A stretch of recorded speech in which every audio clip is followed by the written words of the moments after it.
Hi, Mike and Sandy Quast here with TheRealParents.com. We have a wonderful segment planned for you today here. We have Carla Hugo, an expert in scream-free parenting. We're going to talk to her a little bit about how to parent without screaming.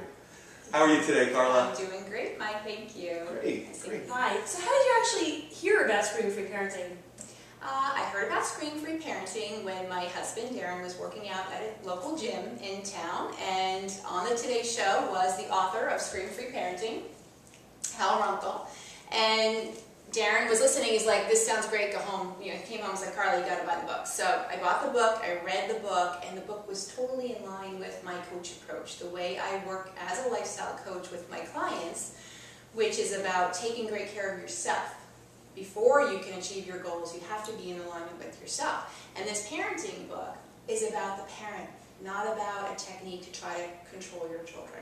So I read it, I loved it, I contacted the phone number or the website mentioned in the book, and lo and behold, an executive with the firm, a scream-free organization, got back to me and told me that they offer training programs for coaches, for therapists, and marriage and family counselors. So I signed up for the first opportunity and became certified as a scream-free parenting leader. Great. So what are some key points we could take from the book? And I know you have a twist on it yourself. And what do you call your twist or your company? When I use the information in Scream-Free and I give a talk, I call it Peaceful Parenting.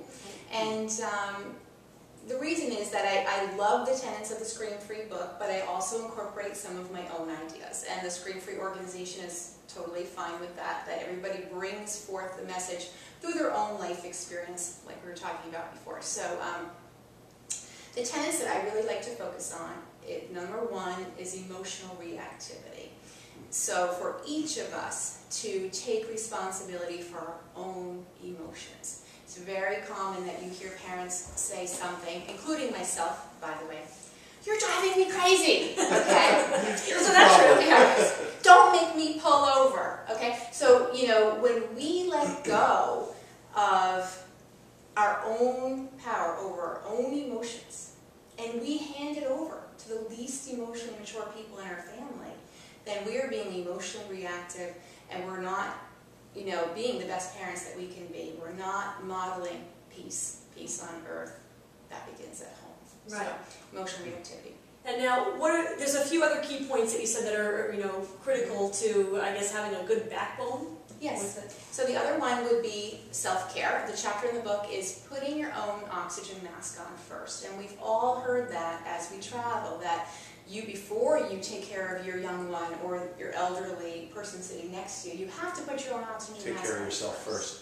And it's so hard for us as busy parents that we're packing them a healthy lunch. But what are we grabbing for ourselves as we run out the door? So true. Okay. We make sure we make sure that they have, you know, a play date, something fun to do. And then what are we doing? We're doing the chores, the gardening, and the laundry. Yeah. So this is about taking great care of yourself. Hal Runkle, the author of the book, references that you know, obesity is the #1 cause of illness and disease in America today. So what are we stuffing ourselves with? What are we starving for, and what are we shoving in? And if we think about our responsibility to our children, it's to take great care of ourselves so that they don't need to take care of us, and that we can do our best job taking great care of them. So taking care of yourself first. So if I understand you correctly, by taking care of ourselves first, that can help to eliminate the screaming, or we're just more comfortable with ourselves. So I'm trying to get to the whole point of like the scream-free part, because I challenge with that. Yes. Like I was raised in a home where there was a lot of boisterous commentary. Let's say because there was a lot of kids. There was a lot of kids, you know, but I think it gets passed on through the generations. It does. You know, Exactly. So my challenge is, and methods, you know, having a technique or a method, but my challenge as a parent is always, I feel like, I'm not a domineering parent, but I feel like if I can show my dominance through raising my voice, well, that'll scare them for the moment or what have you, and then, you know, everybody's quiet for a certain amount of time.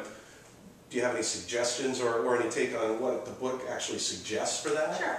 Okay, so the one thing is when we take great care of ourselves, that means we have a better opportunity to achieve calm within ourselves. I know for myself, I mean, if I'm having cookies and coffee and then somebody, you know, one of the kids comes home and break something or something goes wrong, I'm more likely to, say something that I really don't mean because I'm already mad at myself for not taking good care of myself, and then it spills over. Caffeine and sugar. Yes, I'm not coming from this place of well-being and wholeness. Right. So taking care of yourself. I like to use a visual metaphor of sort of a thermometer, that you're filling up your tank with good stuff for yourself so that you want to be full. That red thermometer, you want it all the way filled up.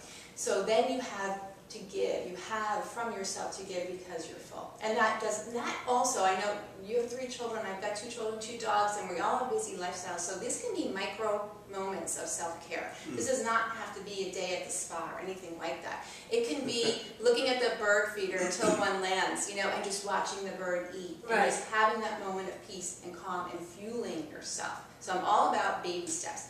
Okay, screaming, one aspect of Scream Free as described here is, of course, raising your voice. But there's other ways of delivering the same message to your child without raising your voice. And that would be turning away. Like, I just can't take it anymore, and you leave the room, sort of shutting down.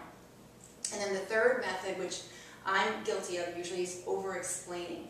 I told you to pull your chair under the table, and because you didn't pull your chair under the table, then you dropped the food on your lap, and now you have to go put the clothes in the laundry, and you have to catch the bus in 2 minutes.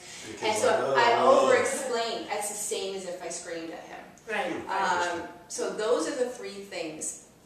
And the key really is you being in control of your own emotions, that you don't want to burden your child. When you raise your voice, the message your child hears is, how can I calm daddy down? Okay? That's what you're doing. You're asking for help. You're saying, calm me down. Yeah. And we don't want to burden our children with that. I noticed that with a 3-year-old, because if I'm yelling at the 5 or 8-year-old, because I don't tend to have to yell at the 3-year-old that much. Right. Yeah, he actually, as soon as I'm yelling at them, he'll say, "Mommy, I love you." Oh, and he wants to give you. And it has nothing. The conversation was, and I can see that he's exactly, and I feel that as soon as he does that. Said that.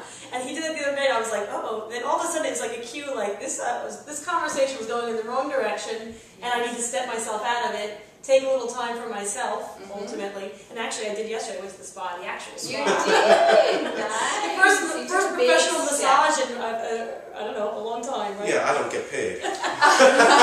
So he's my unprofessional massage. It was very good, though. Nice. Well, good for you. That's awesome. So I guess that's part of filling up. And yeah. No, I appreciate what you're saying about taking the time throughout the day, whether it's a little, like you said, looking at the bird feeder, because actually one of the things we were talking about the sink earlier, in an earlier conversation about, how that can add to frustration and all the kids, not just the kids' dishes and things like that, but there's birds that are right outside our window, and there's always a cardinal or a blue jay, and there's such beauty in that, and I do take a time to look at it and say, nature, but then I get thrown right back into the mix. Right. So I guess it's nurturing the ability to realize that while you're in the mix of it and make a shift. Right, be present with it, and if it helps you to have that sort of like clink, you're putting a coin in your bank, in your self-care bank, or you're filling up the thermometer, just take a moment to visualize that happening and knowing that you're fueling yourself.